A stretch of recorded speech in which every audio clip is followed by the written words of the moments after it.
Engkau gembala yang baik, Kau menuntun hidupku dan bawaku ke air tenang, menyegarkan jiwaku. Salam sejahtera, bahagia kiranya memenuhi kehidupan kita. Namun saya tidak lupa mengucap syukur dan terima kasih kepada Tuhan karena Tuhan telah mengizinkan kita untuk mengusahakan ibadah Raya Minggu sebagaimana mestinya. Puji Tuhan, saya juga tidak lupa menyapa anak-anak Tuhan, umat Tuhan, bahkan hamba-hamba Tuhan yang sedang mengikuti pemberitaan firman Tuhan lewat live streaming, video internet, YouTube, Facebook, dimanapun Anda berada. Puji Tuhan, mari kita sambut firman penggembalaan untuk ibadah Raya Minggu dari Wahyu pasal 11. Sebetulnya kita memasuki ayat 11, namun kita awali dulu pembacaan dari ayat 7 sampai dengan ayat 10. Diawali dulu pembacaan Wahyu 11 ayat 11, namun kita awali dulu pembacaan dari ayat 7 sampai dengan ayat yang ke-10. Sebelum kita melihat berkat pada ayat yang ke-11, kita lihat dulu penjelasan dari ayat 7 sampai dengan ayat yang ke-10. Silakan. Demikian firman Tuhan. Ya. Dua saksi Allah. Dua saksi Allah. Puji Tuhan. Terus? Dan apabila mereka telah menyelesaikan kesaksian mereka, Ya. maka binatang yang muncul dari jurang maut Dari jurang maut terus? akan memerangi mereka Ya. dan mengalahkan serta membunuh mereka. Puji Tuhan. Yang ada, tidak ada, kemudian muncul lagi. Itulah keberadaan daripada binatang buas, muncul dari jurang maut. Ayat 8, terus? Dan mayat mereka akan terletak di atas jalan raya kota besar, Ya, puji yang Tuhan. secara rohani disebut Sodom dan Sodom, Mesir, terus? di mana juga Tuhan mereka Ya. disalibkan. Kota yang menyalibkan Tuhan itulah Yerusalem, karena di situ ada perkara yang hebat, di mana hamba-hamba Tuhan, nabi-nabi Tuhan dibunuh. Puji Tuhan, dan orang-orang utusan Tuhan dilempari dengan batu. Puji Tuhan, berarti Mesir, Sodom dan Mesir ini merupakan kata lain daripada Yerusalem, kota yang menyalibkan Tuhan. Terus?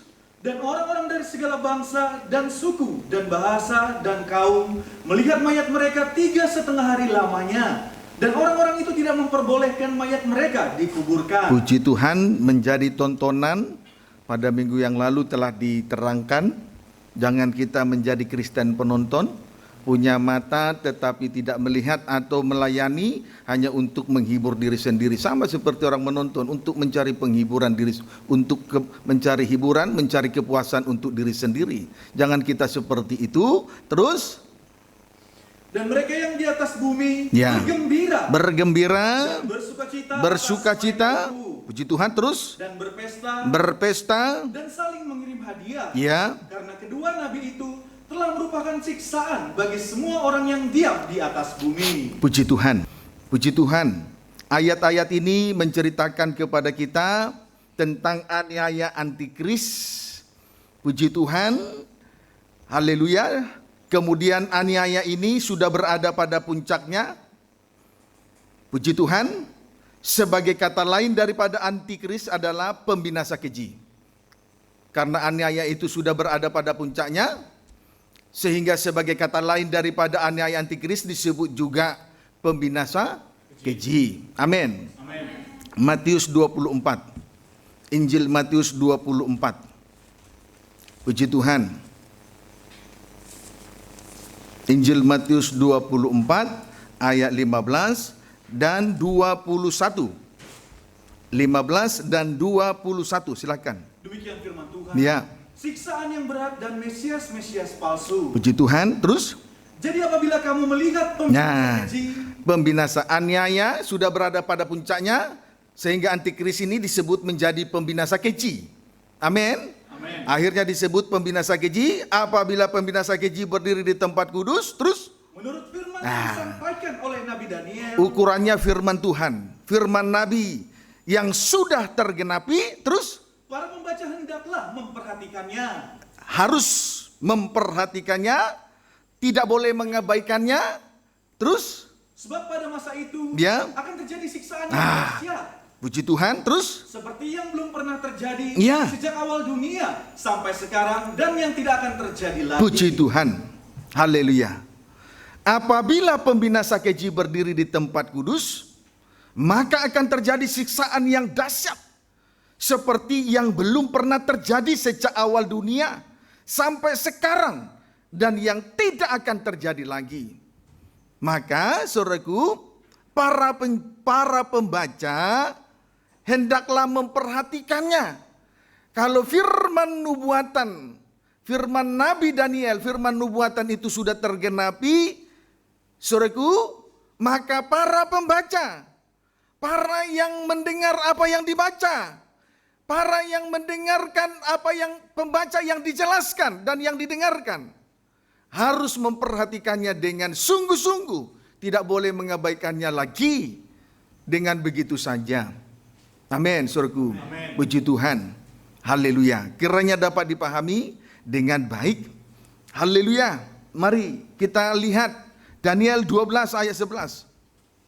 Daniel 12 ayat 11. Daniel 12 ayat 11. Nubuatan Daniel, perhatikan baik-baik.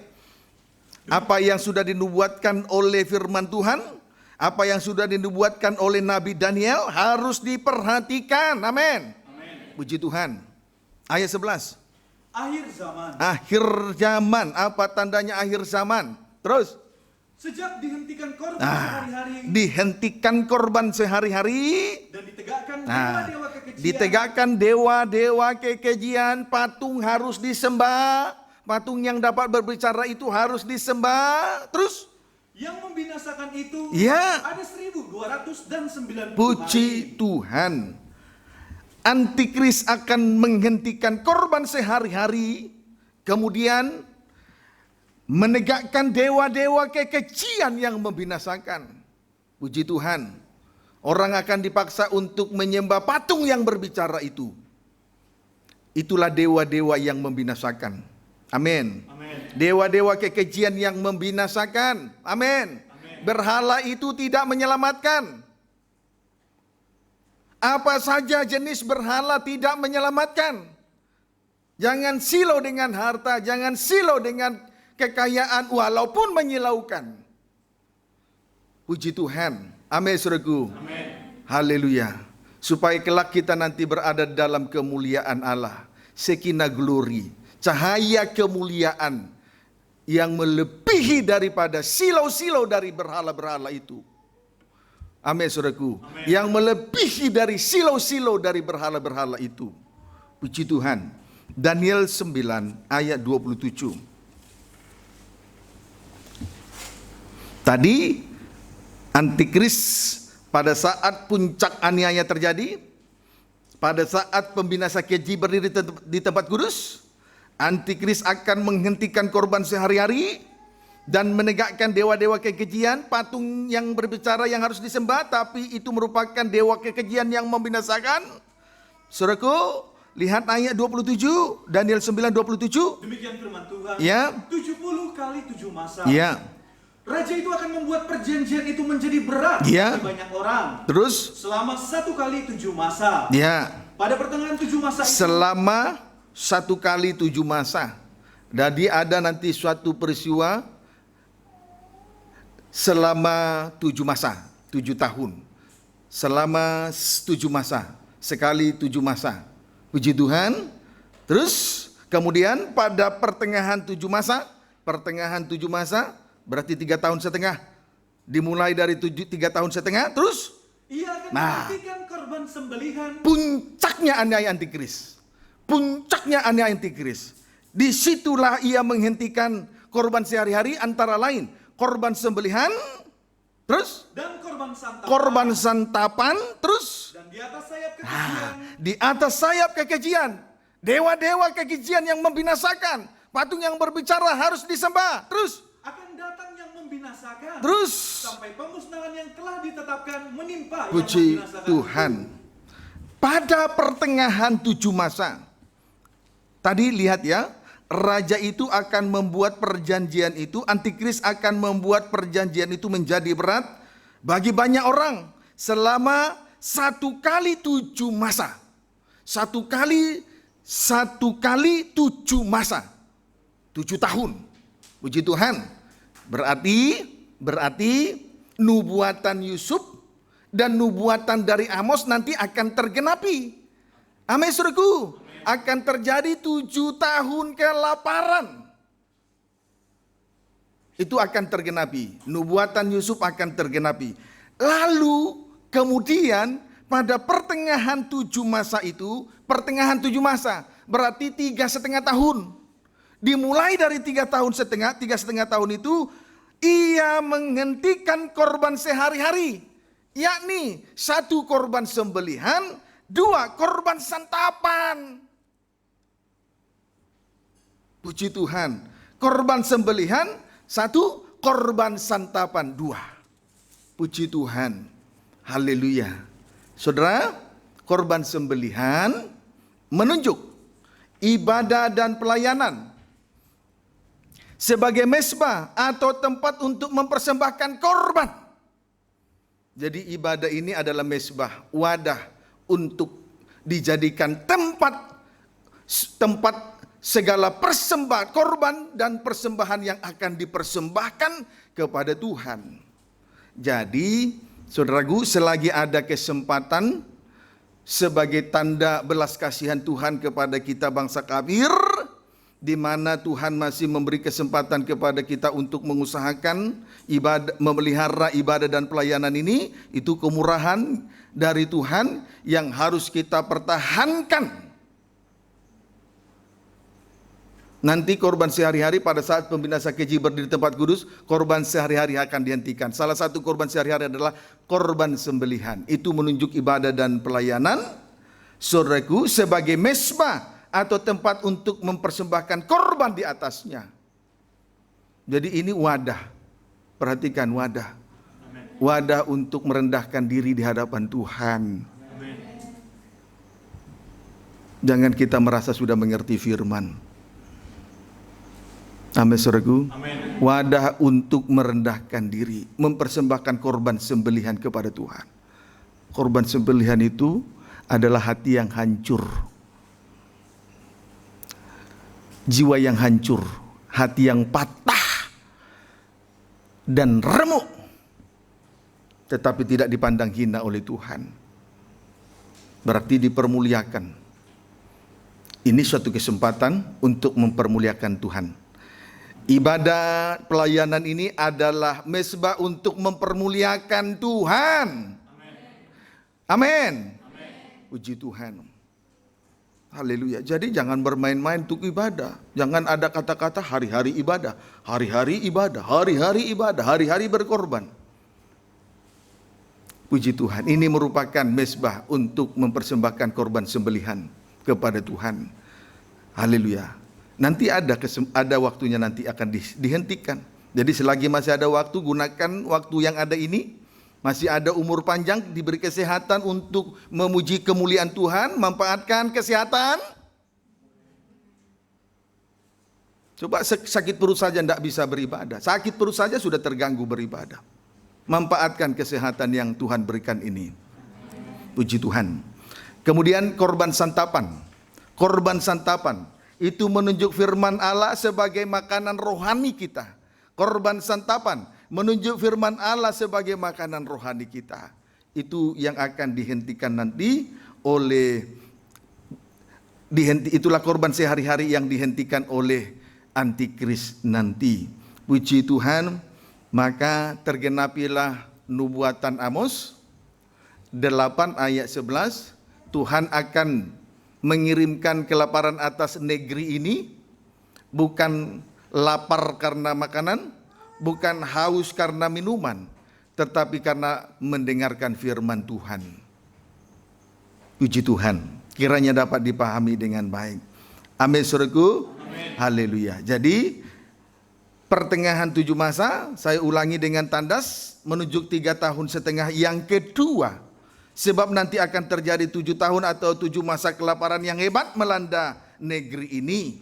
Puji Tuhan. Pendeknya nubuatan Yusuf satu kali nanti akan tergenapi. Wahyu 11 ayat 7. Kita kembali membaca Wahyu 11 ayat yang ke-7. Sebentar ya.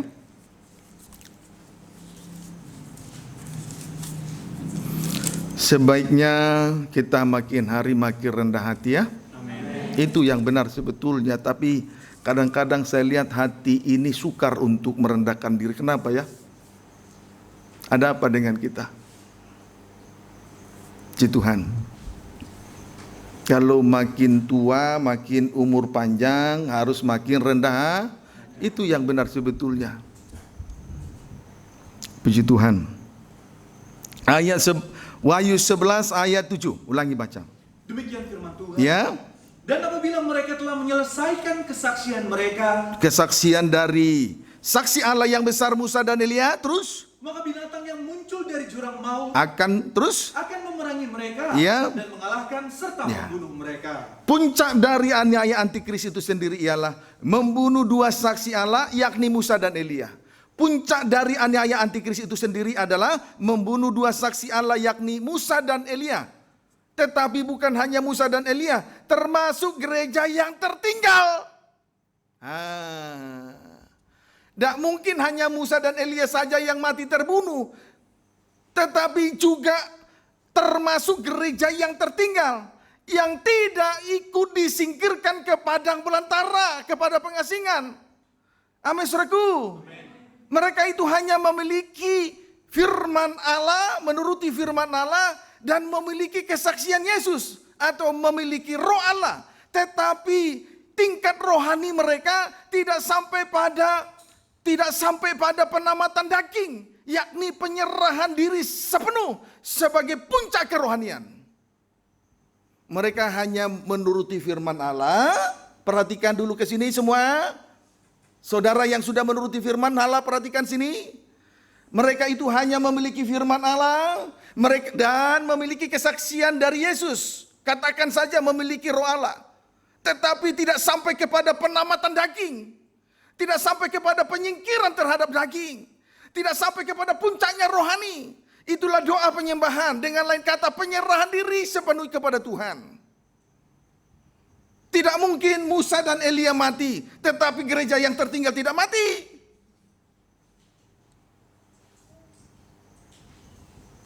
Dapat dipahami? Amin. Dapat dipahami? Amin.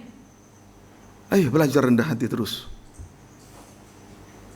Hai yang sudah mempunyai firman Allah, yang sudah menuruti firman Allah, yang sudah memiliki kesaksian Yesus, ayo menyingkir dari keinginan daging. Berada sampai pada penamatan daging. Berada pada puncak rohani penyembahan. Dengan lain kata, penyerahan diri sepenuh. Kiranya dapat dipahami dengan baik. Puji Tuhan. Jadi mereka itu sekali lagi hanya memiliki firman Allah dan roh Allah, tetapi tidak sampai kepada penamatan daging, yaitu penyerahan diri sepenuh sebagai puncak kerohanian. Puncak kerohanian itu digambarkan seperti Wahyu 8 ayat 3-4. Bagaikan asap dupa kemenyan yang naik di hadirat Tuhan. Kepada malaikat itu diberikan banyak kemenyan untuk dibakar di atas ukupan pembakaran.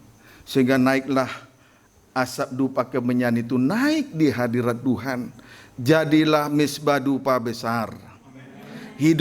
Jadilah menjadi satu kehidupan dalam doa penyembahan yang besar. Seperti kepada satu malaikat yang kuat ini diberikan kepadanya banyak kemenyan, lalu dibakar di atas pembakaran ukupan. Lalu naiklah asap dupa kemenyan itu di hadirat Tuhan. Itu puncak rohani, terlepas dari daya tarik bumi. Kiranya dapat dipahami dengan baik. Amin, saudaraku. Amin. Haleluya. Wujud nyata asap dupa kemenyan yang naik di hadirat Tuhan dapat kita lihat di dalam Injil Matius. Wujud nyata asap dupa yang naik di hadirat Tuhan itu dapat kita lihat di dalam Injil Matius pasal 27 ayat 50. Baca. Demikian firman Tuhan. Ya. Yesus mati. Lihat, perhatikan baik-baik ya. Terus?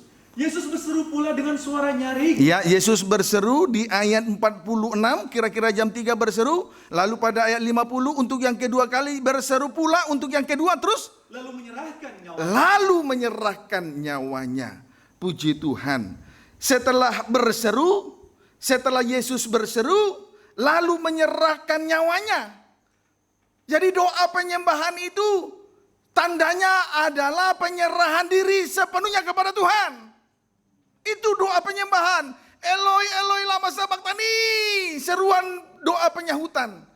Lalu sesudah berseru, dia menyerahkan nyawanya. Jadi puncak rohani berada dalam penyembahan. Dengan lain kata, berada dalam penyerahan diri sepenuhnya kepada Tuhan. Lepas dari daya tarik bumi. Tidak tertarik dengan segala perkara di bumi ini lagi. Selain kecintaan yang begitu mendalam kepada Tuhan saja.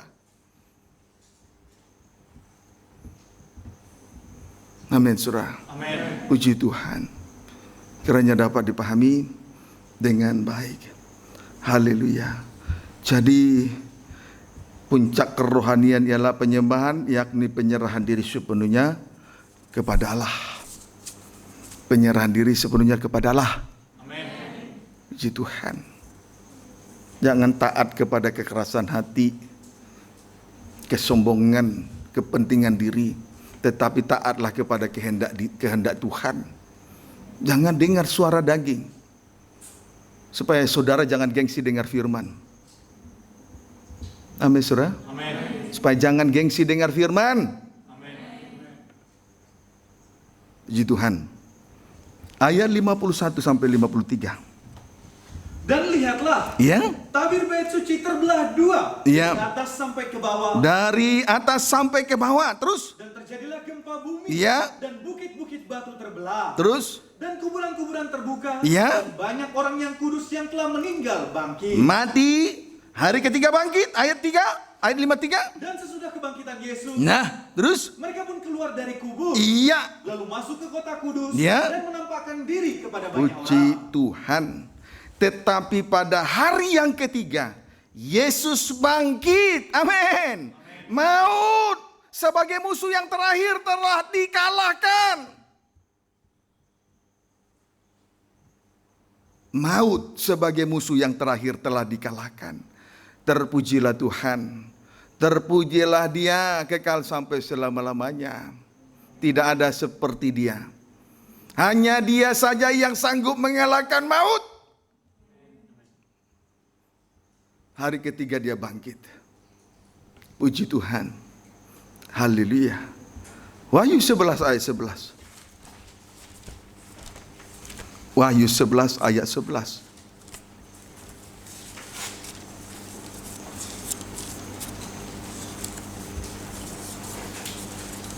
Baca. Demikian firman Tuhan. Ya. 3,5 hari kemudian. 3,5 hari. Kemudian, terus? Masuklah roh kehidupan. Masuklah roh kehidupan dari Allah. Terus roh Allah yang memberi kehidupan. Terus? Ke dalam mereka. Terus? Sehingga mereka bangkit. Dan semua orang yang melihat mereka menjadi sangat takut. Puji Tuhan. 3,5 hari kemudian. Jadi setelah 2 saksi Allah mati, Musa Elia mati.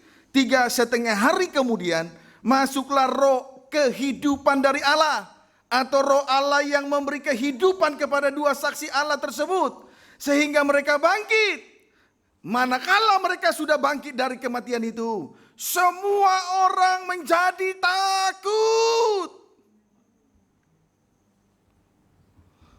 Semua orang menjadi takut. Semua orang menjadi takut. Amin, saudaraku. Amin. Puji Tuhan. Haleluya. Kiranya dapat dipahami dengan baik. Haleluya. Pendeknya, saudaraku, 2 saksi Allah ini pun tidak dikuasai oleh mau. Kalau Yesus mati, hari ketiga bangkit, kita juga mati, bangkit bersama dengan Dia.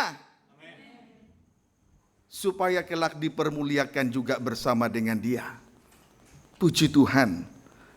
Maka kita ini harus mengerti dengan benar rumus yang benar dari Tuhan.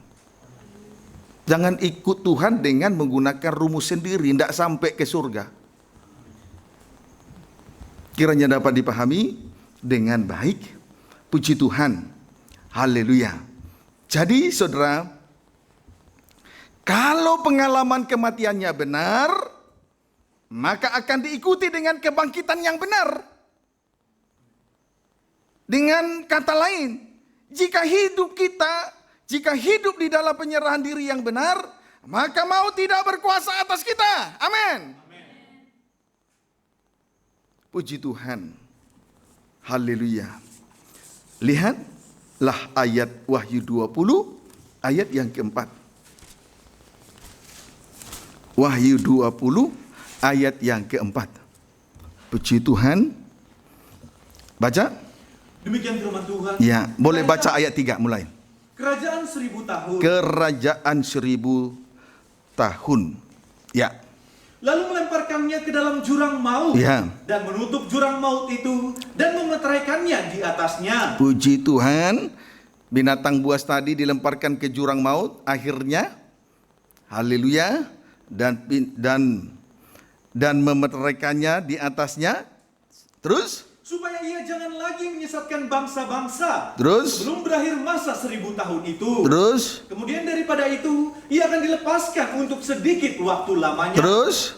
Lalu aku melihat tahta-tahta Ya. dan orang-orang yang duduk di atasnya. Ada, kemudian tampaklah tahta dan orang-orang duduk di atas tahta. Terus? Kepada mereka diserahkan kuasa untuk menghakimi. Diserahkan untuk menghakimi. Terus? Aku juga melihat jiwa-jiwa mereka yang telah dipenggal kepalanya iya. karena kesaksian tentang Yesus dan karena firman Allah. Terus? Yang tidak menyembah binatang itu Ya. dan patungnya. Terus? Dan yang tidak juga menerima tanda pada dahinya dan Terus? tangan mereka. Terus? Dan mereka hidup kembali Ya. dan memerintah sebagai raja Ya. bersama-sama dengan Kristus untuk masa 1000 tahun. Puji Tuhan. Gereja yang tertinggal, puji Tuhan, tadi yang hanya menuruti firman Allah dan memiliki kesaksian Yesus atau memiliki roh Allah akan mengalami pemancungan kepala. Kepala mereka akan dipenggal oleh pedang antikris. Puji Tuhan. Tetapi, perhatikan, tetapi mereka akan hidup kembali dan memerintah sebagai raja bersama-sama dengan Kristus untuk masa 1000 tahun damai. Puji Tuhan. Tetapi masih ada tetapinya. Ada syaratnya. Tadi kan yang masuk dalam pemenggalan kepala, pemancungan kepala oleh pedang antikris adalah gereja yang tertinggal. Menuruti firman Allah dan memiliki kesaksian Yesus. Tetapi kerohanian mereka tidak sampai kepada puncaknya. Tidak sampai pada penamatan daging, penyerahan diri sepenuh, masih turun daging. Akhirnya kepala mereka dipenggal. Namun, bagi mereka tersedia kerajaan 1000 tahun damai. Mereka akan bangkit. Syaratnya, 1, tidak menyembah binatang yang pertama antikris. Itu syaratnya. Rela mati berarti, makanya dipancung kepalanya. Puji Tuhan. Sekarang pilih mana? Sebelum Tuhan datang, sebelum antikris, aniaya antikris dan belum puncaknya, sekarang pilih mana?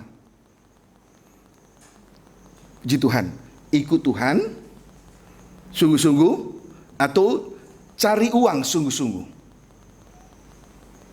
Kan kita harus memiliki ketetapan hati toh. Penentuannya sekarang, bukan nanti.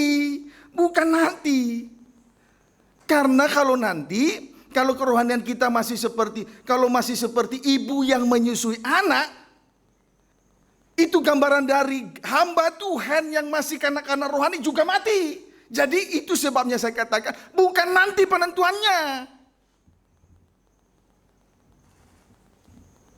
Sekarang.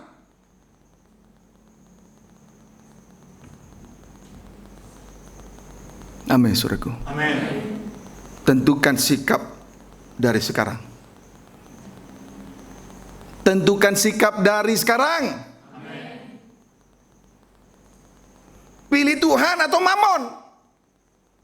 Tidak salah bekerja, tapi Tuhan nomor satu. Jangan tinggalkan jam-jam ibadah hanya karena Mamon.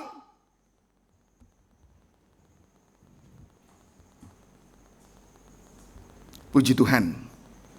Haleluya. Puji Tuhan. Tentukan sikapmu mulai dari sekarang.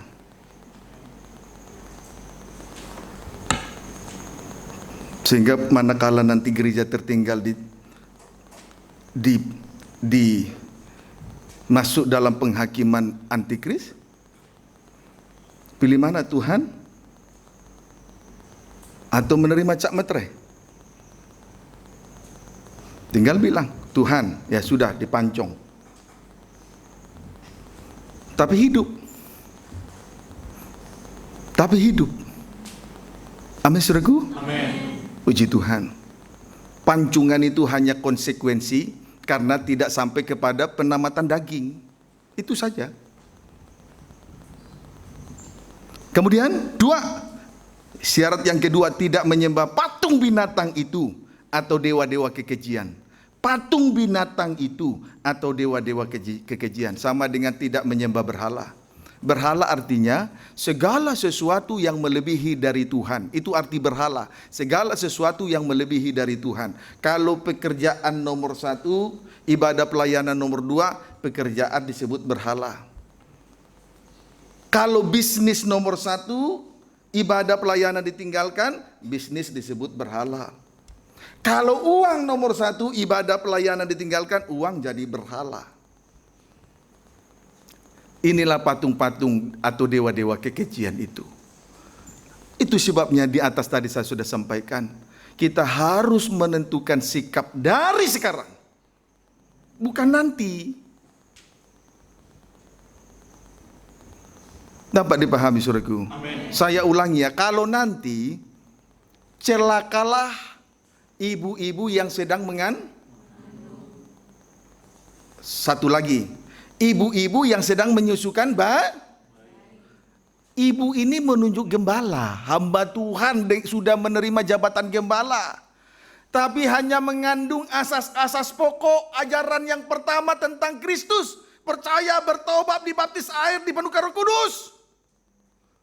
Itu sudah pasti mati.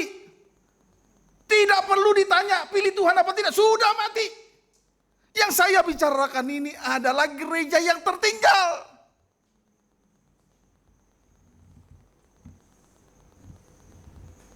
Dapat dipahami, saudara? Amin. Puji Tuhan. Haleluya.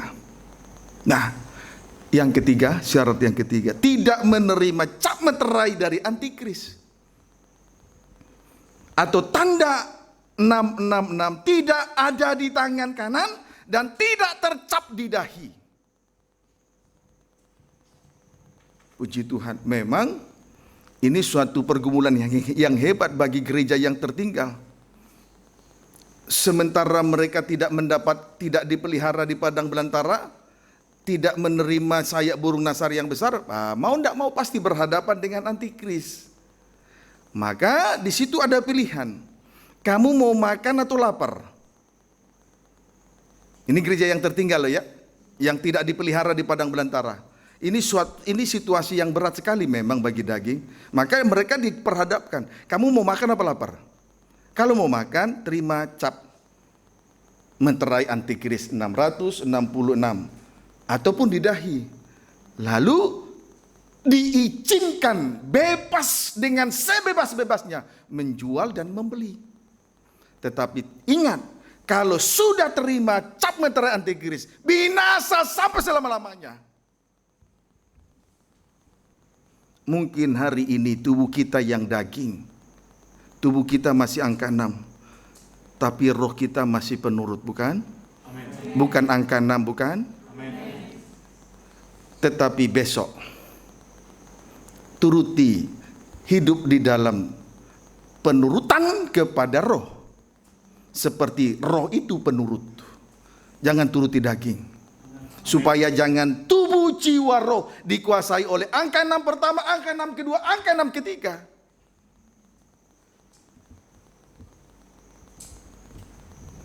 Amin, saudaraku. Amin. Puji Tuhan. Begitu jelasnya Tuhan berbicara kepada kita. Apakah saudara tidak hancur hati? Tuhan sangat memikirkan hati kita, jiwa kita, untuk keselamatan jiwa kita. Tetapi kadang-kadang manusia ini bodoh sekali, dungu.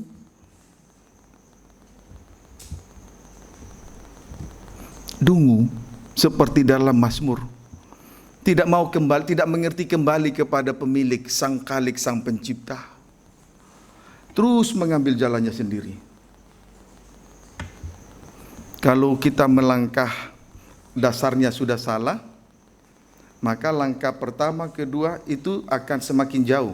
Kalau kita tetap mengeraskan hati, melangkahkan diri, mengambil, menuruti hati sendiri, makin jauh nanti makin jauh nanti makin semakin perpisahan dari Tuhan itu semakin nyata sekali. Sebab itu tentukan sikap dari sekarang. Jangan sampai kita melangkah semakin jauh, akhirnya kita juga semakin jauh dari Tuhan. Puji Tuhan. Haleluya. Nah, itu syaratnya.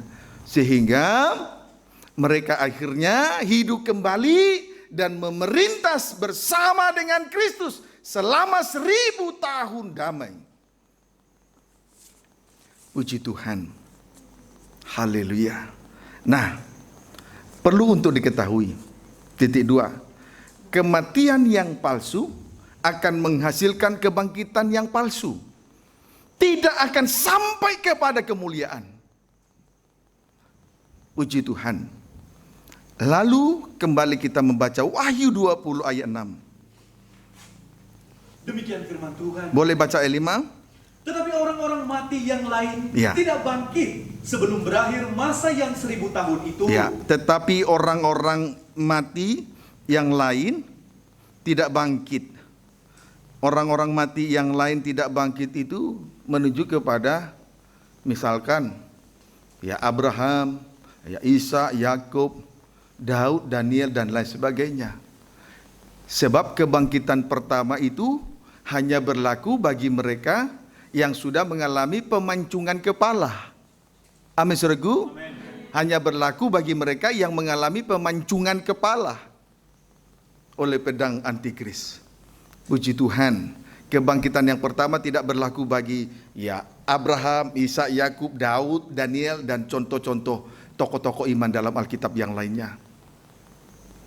Kebangkitan yang pertama itu, itulah kerajaan 1000 tahun damai, hanya berlaku bagi mereka yang sudah mengalami pemancungan kepala. Amin. Amin. Puji Tuhan. Haleluya. Ayat 6. Berbahagia dan kuduslah ia Iya. yang mendapat bagian dalam kebangkitan pertama itu. Iya, berbahagia dan kuduslah ia yang mendapat bagian dalam kebangkitan yang pertama. Amin. Selain berbahagia, kuduslah dia yang sudah mengalami kebangkitan yang pertama. Selain berbahagia, kuduslah dia yang mengalami kebangkitan yang pertama itu. Amin, saudaraku. Amin. Puji Tuhan. Haleluya. Kemudian bagian B. Kematian yang kedua tidak berkuasa lagi atas Iya, mereka. kematian yang kedua itulah api neraka. Tidak dilemparkan lagi, tidak masuk dalam api neraka, tidak dilemparkan dalam api neraka. Terus, Tetapi mereka akan menjadi imam-imam Allah Ya. dan Kristus. Ya. Dan mereka akan memerintah sebagai raja bersama-sama dia Ya. 1000 tahun lamanya. kematian yang kedua itu sesudah kebangkitan yang kedua.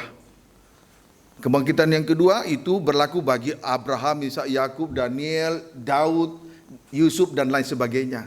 Sesudah dibangkitkan dipenghakimi. Setelah menghakimi barulah terjadi kebangkitan yang kedua. Kematian yang kedua. Kematian yang kedua. Kematian yang kedua tidak berlaku bagi mereka yang sudah menerima kebangkitan yang pertama. Sebab itu berbahagialah, kuduslah dia. sebab kematian yang kedua tidak berlaku atas dia. Puji Tuhan, bagaimana tidak mengalami kebahagiaan? Mereka memerintah selama 1000 tahun bersama dengan Kristus. Apa itu bukan suatu kebahagiaan? Sebetulnya menjadi suatu imam ar-rajani itu merupakan kedudukan yang sangat tinggi dan istimewa. Dan itu merupakan suatu kebahagiaan yang luar biasa. Jadi kalau Tuhan pilih dan tetapkan kita untuk menjadi imam ar-rajani, melayani pekerjaan Tuhan, itu merupakan kebahagiaan. Dan kuduslah dia. Percayalah, kematian tidak berlaku atas dia. Maut lari dari mereka. Tadi kita sudah melihat. Sungguh-sungguh yang sudah diberi kesempatan untuk melayani, memerintah sebagai raja di atas bumi. Sungguh-sungguh.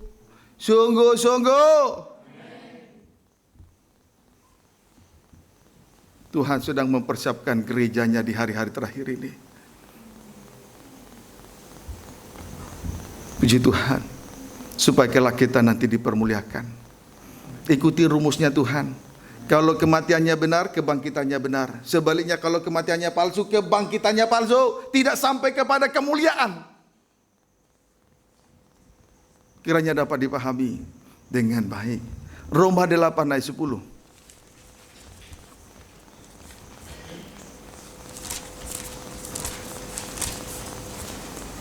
Roma 8 ayat yang ke-10.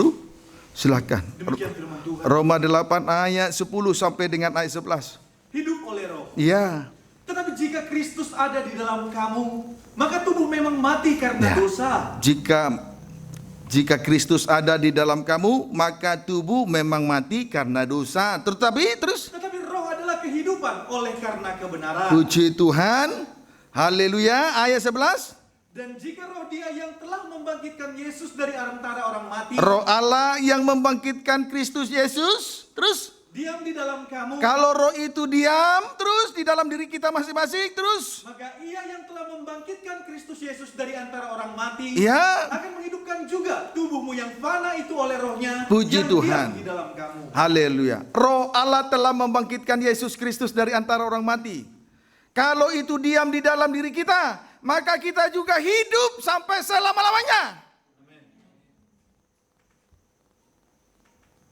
Puji Tuhan. Tadi Musa dan Elia telah mati, tetapi 3,5 hari kemudian Tuhan memberikan Roh Allah menghidupkan Musa dan Elia.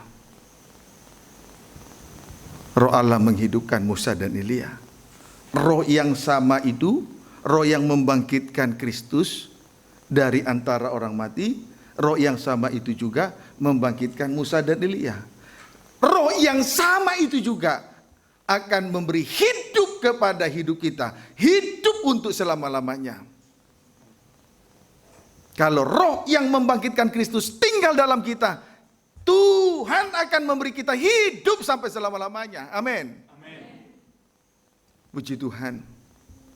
Haleluya. Kita tidak akan menemukan roh Allah di luar sana. Tuhan mengurapi kita kalau selama kita berada di tempat kudusnya. Puji Tuhan. Sebab itu jangan keluar dari tempat kudus Allah. Sebab minyak urapan Allah ada di atas kepala, dan pengurapan itu merupakan tanda bahwa dia adalah milik kepunyaan Allah. Kalau roh yang sama, roh yang membangkitkan Kristus itu tinggal dalam kita, kita hidup. Puji Tuhan. Haleluya. 1 Timotius 3. Jangan keluar dari tempat kudus. Amin. Puji Tuhan. Sebab minyak urapan Allah ada di atas kepalanya. Puji Tuhan. 1 Timotius pasal yang ke-6. Pasal yang ketiga ayat 16 maksud saya. 1 Timotius 3 ayat 16 baca. Demikian firman Tuhan. Ya. Dan sesungguhnya agunglah rahasia ibadah kita. Puji Tuhan. Agunglah rahasia ibadah kita. Haleluya. Puji Tuhan. Ada dua rahasia yang terbesar. Rahasia nikah dan rahasia ibadah. Agunglah rahasia ibadah kita ini. Titik dua. Berarti pernyataan ini, pernyataan agunglah rahasia ibadah kita ini, itu ditentukan setelah titik dua. Amin, saudaraku. Amin. Puji Tuhan. Ada titik dua? Ada. Puji Tuhan. Ditentukan oleh titik dua. Setelah titik dua, apa itu? Terus? Dia yang telah menyatakan dirinya dalam rupa manusia, Iya. dibenarkan. Dibenarkan dalam roh. Saksinya roh Allah. Roh yang membangkitkan. Terus? Yang menampakkan dirinya kepada malaikat. Setelah hari ketiga Yesus bangkit, dia tampakkan diri kepada 12 rasul. Kepada hamba-hamba Tuhan lain. Terus? Diberitakan di antara bangsa-bangsa yang tidak mengenal Allah. Puji Tuhan, pengalaman kematian dan kebangkitan harus disampaikan. Merupakan rumus yang benar untuk sampai kepada kemuliaan. Terus? Yang dipercayai di dalam dunia. Ya. Diangkat dalam Puji kemuliaan. Tuhan. Roh Allah itu nanti menjadi saksi atas pengalaman kematian dan kebangkitan. Sampai kelak dipermuliakan bersama dengan dia. Puji Tuhan. Jadi roh Allah yang membangkitkan Kristus dari antara orang mati. Kalau itu diam di antara kita. Kalau diam di dalam kita, diri kita masing-masing. Akan menghidupkan kita sampai selama-lamanya. Dan itu merupakan kesaksian atas perjalanan rohani kita di atas muka bumi ini. Termasuk kesaksian atas pengalaman pengalaman kematian dan kebangkitan yang kita alami di bumi ini. Sampai kelak kita dipermuliakan bersama dengan dia. Yang menjadi saksi adalah roh Allah. Sebab itu jangan kita pura-pura benar, pura-pura rendah hati di mata manusia. Tetapi segala kegiatan rohani kita ini sesuai dengan rumus yang sudah kita terima dari Tuhan. Soal pengalaman kematian dan kebangkitan dan akhirnya dipermuliakan. Itu disaksikan oleh roh Allah. Jadi jangan kita pura-pura baik di depan mata manusia. Tidak ada artinya. Sebab saksi dari perjalanan rohani kita di atas muka bumi ini adalah roh Allah.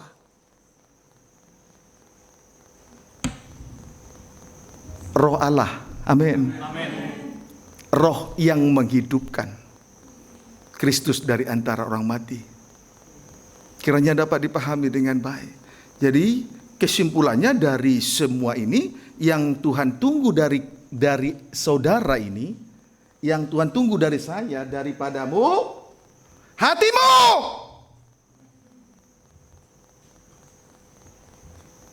Bukan tubuhmu yang fana, hatimu yang ditunggu Tuhan. Kiranya dapat dipahami dengan baik. Amin, saudaraku. Puji Tuhan. Tuhan tunggu hati kita masing-masing. Tuhan tunggu hatimu. Tuhan tunggu hatimu. Tuhan tidak melihat tubuh yang fana ini. Kiranya dapat dipahami dengan baik. Puji Tuhan. Amin, saudaraku. Haleluya. Nah, kita kembali membaca Wahyu 11 ayat 11 sampai 12.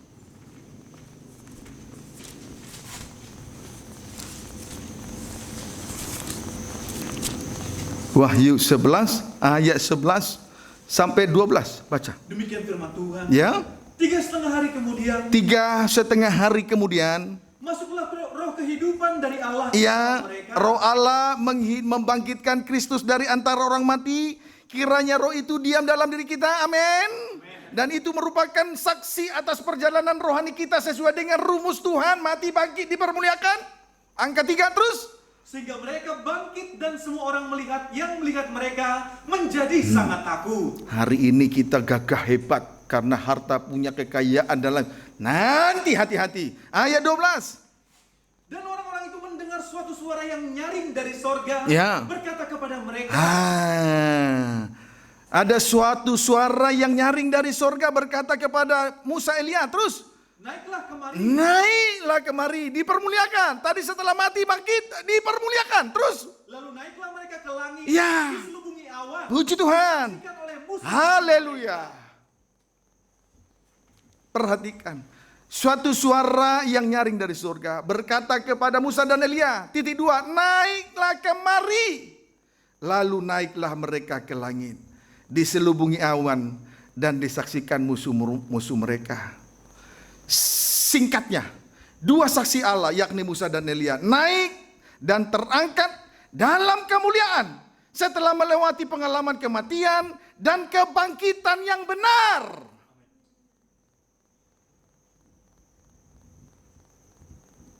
Setelah melewati pengalaman kematian dan kebangkitan yang benar. Amin, saudaraku. Amin. Puji Tuhan. Haleluya. Saudara, saya sangat bersyukur, berterima kasih. Tuhan memungkinkan saya untuk menyampaikan firman ini di tengah-tengah perhimpunan ibadah raya sore petang ini. Puji Tuhan, hati saya meluap dengan syukur, limpah dengan syukur. Selain itu pula, rasanya tanggung jawab ini yang Tuhan percayakan di atas pundak ini rasanya akan terasa lebih ringan lagi. Karena saya tidak mau berhutang kepada Tuhan. Segala apa yang Tuhan taruh di hati saya sudah saya sampaikan. Entah saudara mau ikuti dengan sungguh-sungguh, entah tidak, itu urusan saudara. Tapi hati saya sudah lega. Saya tidak mau berutang kepada Tuhan. Jangan sampai pedang itu datang dari langit untuk membunuh salah seorang yang berdosa dari antara umat Israel. Tetapi seorang penjaga tidak mau memberitahukan kesalahan dari orang yang dibunuh itu, maka darahnya akan ditanggung oleh penjaga itu. Ini yang harus diketahui oleh hamba-hamba Tuhan. Setelah itu ada di antara kita berkeinginan jadi hamba Tuhan. Enak ya seperti jadi bapak gembala. Ingat, jangan kau terkatung-katung. Karena saya melihat banyak hamba Tuhan terkatung-katung. Karena tidak rendah hati. Dapat dipahami saudara? Amin. Puji Tuhan. Haleluya. Nah, singkatnya, dua saksi Allah yakni Musa dan Elia naik terangkat dalam kemuliaan setelah melewati pengalaman kematian dan kebangkitan yang benar. Puji Tuhan. Kolose pasal yang kedua ayat 20. Demikian firman Tuhan. Ya. Apabila kamu telah mati bersama-sama dengan Kristus Ya. dan bebas dari roh-roh dunia. Terima kasih. Yang saya mau sampaikan di sini adalah pengalaman kematian bersama dengan Kristus, tandanya ialah bebas dari roh-roh dunia. Bebas dari roh-roh dunia, yaitu aturan-aturan yang dibuat oleh manusia duniawi. Puji Tuhan, aturan yang dibuat oleh manusia duniawi misalnya, puji Tuhan, bekerja sampai larut malam, tinggalkan ibadah. Itu aturan dunia. Sehingga tinggalkan ibadah. Itu kan roh-roh dari dunia, bukan dari roh dari Tuhan. Jadi tanda pengalaman kematian bebas dari roh-roh dunia. Banyak di antara anak Tuhan, orang Kristen, tinggalkan ibadah, jam-jam ibadah lupa, hanya karena aturan roh-roh dunia, aturan dunia. Dia harus ikuti overtime, lembur-lemburan, cari overtime di luar jam kerja, termasuk kuliah, termasuk yang lain-lain. Itu pengalaman kematian yang benar, bebas dari roh dunia. Kalau masih terikat dengan roh dunia, belum masuk dalam pengalaman kematian. Walaupun terlihat tunduk-tunduk, sungkam-sungkam, lemah lembut bicara kepada Bapak Gembala.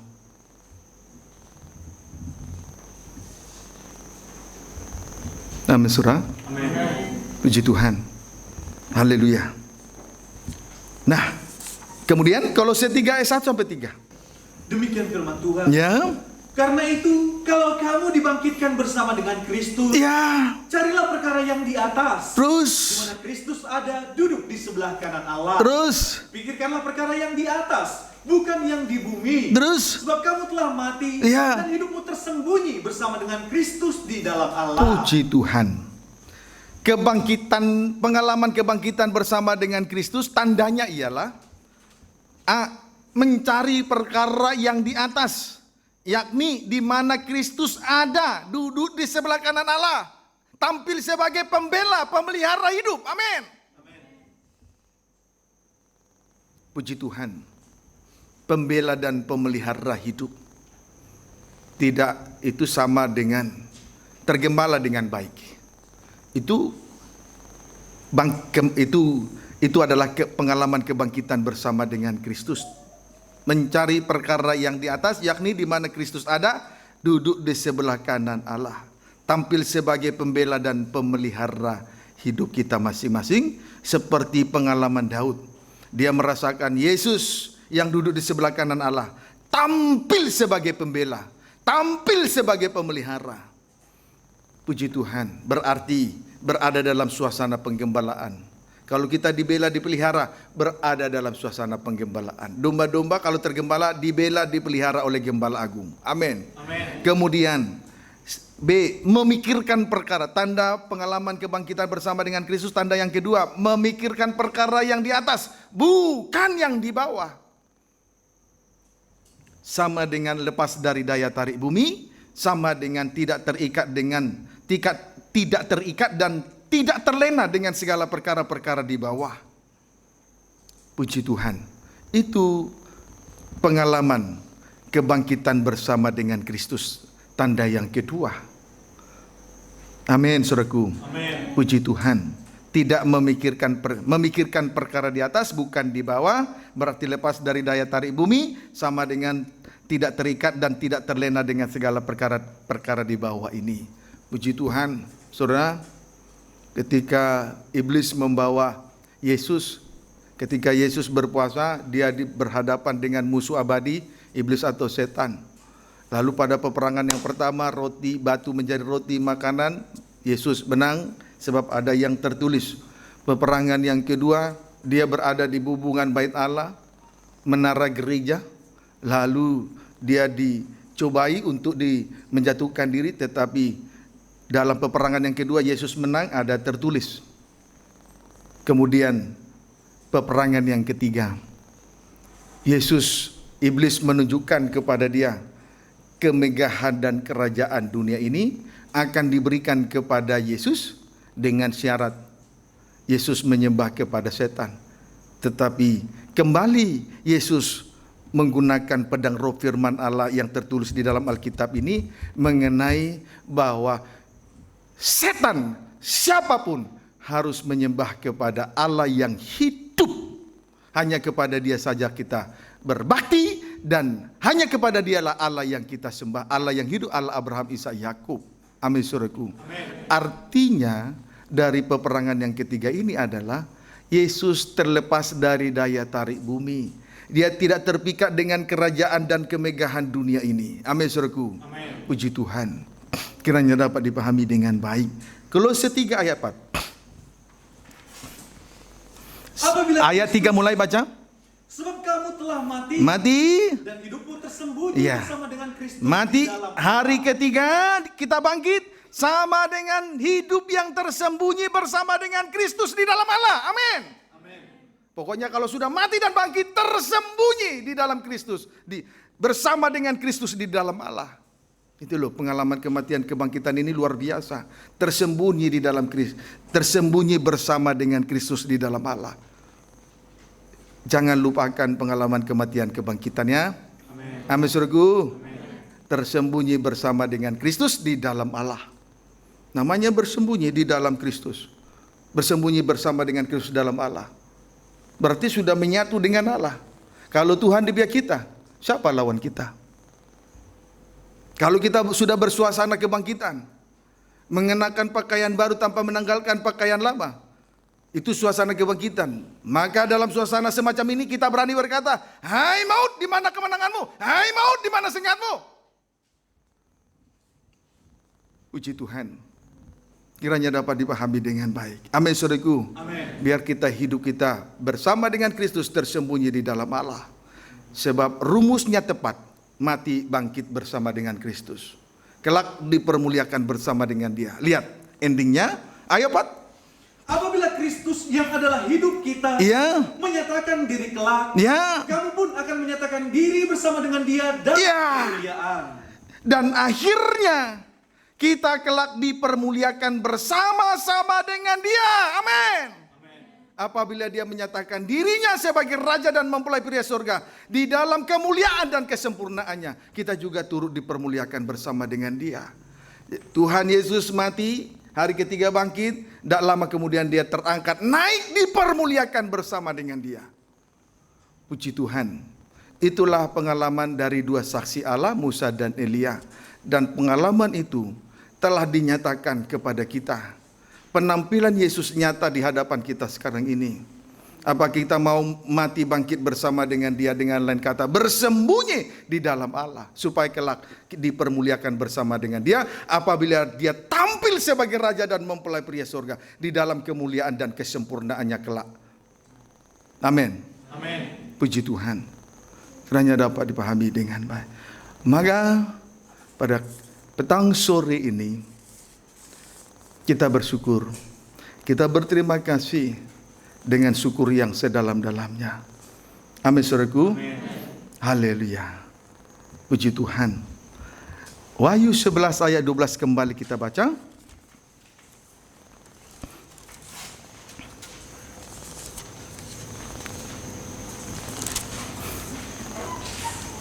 Baca.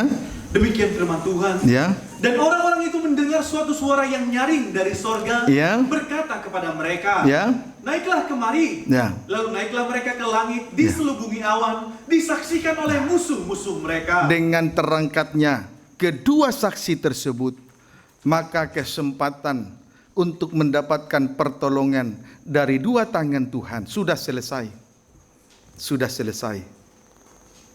Amin, saudaraku. Amin. Ayo, selagi ada kesempatan untuk mendapatkan pertolongan dari dua tangan Tuhan, dua saksi Allah Musa dan Elia sudah dinyatakan, mari perhatikan dengan sungguh-sungguh. Jangan diabaikan. Amin, saudaraku. Amin. Puji Tuhan, sudah selesai. Ayat 13. Pada saat itu terjadilah gempa bumi yang dahsyat, dan 1/10 bagian dari kota itu rubuh. Dan 7.000 orang mati oleh gempa bumi itu. Dan orang-orang lain sangat ketakutan, lalu memuliakan Allah yang di sorga. Karena kesaksian Musa dan Elia sudah selesai, maka pada saat itu, ayat 13 dinyatakan di sini, terjadilah gempa bumi yang dahsyat, yang tidak bisa diatasi oleh uang, yang tidak bisa diatasi oleh akal dan pikiran manusia, yang tidak bisa diatasi oleh kekuatan dan harta kekayaan, kedudukan jabatan yang tinggi. Kesempatan masih Tuhan berikan kepada kita sampai pada detik ini. Manfaatkan darah korban Kristus. Amin. Mari kita berjalan sampai kepada Gunung Golgota. Hanya ada dua gunung yang tinggi yang tertulis di dalam Alkitab, Gunung Golgota dan Gunung Sion. Saya sangat bersyukur, berterima kasih mendapatkan pemahaman soal dua gunung yang tinggi ini, sehingga hati saya diteguhkan, tidak bisa digeser oleh pengertian-pengertian yang lain. Manakala ada hamba Tuhan yang menyebutkan gunung-gunung lain, sebab gunung-gunung lain akan diseret. Puji Tuhan, kiranya dapat dipahami dengan baik. Setelah berakhirnya kesaksian ini, setelah terangkatnya mereka, maka selesailah pertolongan dua tangan Tuhan. Lalu pada ayat 13, di situ terjadilah gempa bumi yang dahsyat. Dahsyat loh. Dahsyat. Bukan gempa bumi yang terjadi di Bogor, gempa bumi yang terjadi di mana-mana hanya longsor sedikit saja. Ini gempa bumi dahsyat. Menggoncang bumi ini seantero dunia, timur, barat, utara, selatan, yang tidak bisa diatasi oleh akal pikiran manusia, kekuatan kemampuan manusia daging, harta kekayaan, kedudukan jabatan, dan bahkan pejabat tinggi sekalipun tidak akan sanggup lagi. Hari ini banjir mengepung Jakarta barangkali bisa diatasi dengan genset dan lain sebagainya. Nanti apabila terjadi gempa bumi yang dahsyat, tidak seorang pun yang dapat mengatasinya selain berlindung saja di dalam Tuhan. Ayo, makin hari makin rendah hati ya. Dan itu harus kita tunjukkan kepada Tuhan, sebab yang menjadi saksinya adalah Roh yang memberi hidup. Tidak perlu kita baik-baik kepada kelihatan seperti baik-baik di depan istri, seperti baik-baik di depan suami, seperti baik-baik di depan mertua, menantu, di depan sidang jemaat, di depan hamba Tuhan. Tapi saksinya adalah Roh Allah, Roh yang membangkitkan Kristus itu. Apa kesaksian hidup kita di atas muka bumi ini? Bersama dengan Kristus, pengalaman bersama dengan Kristus dalam tanda kematian kebangkitan disaksikan oleh Roh Allah. Puji Tuhan. Biarlah Roh yang sama yang membangkitkan Kristus juga membangkitkan dua saksi ini ada di dalam diri kita. Amen. Ada dalam diri kita. Amen. Tuhan Yesus berkati kita semua.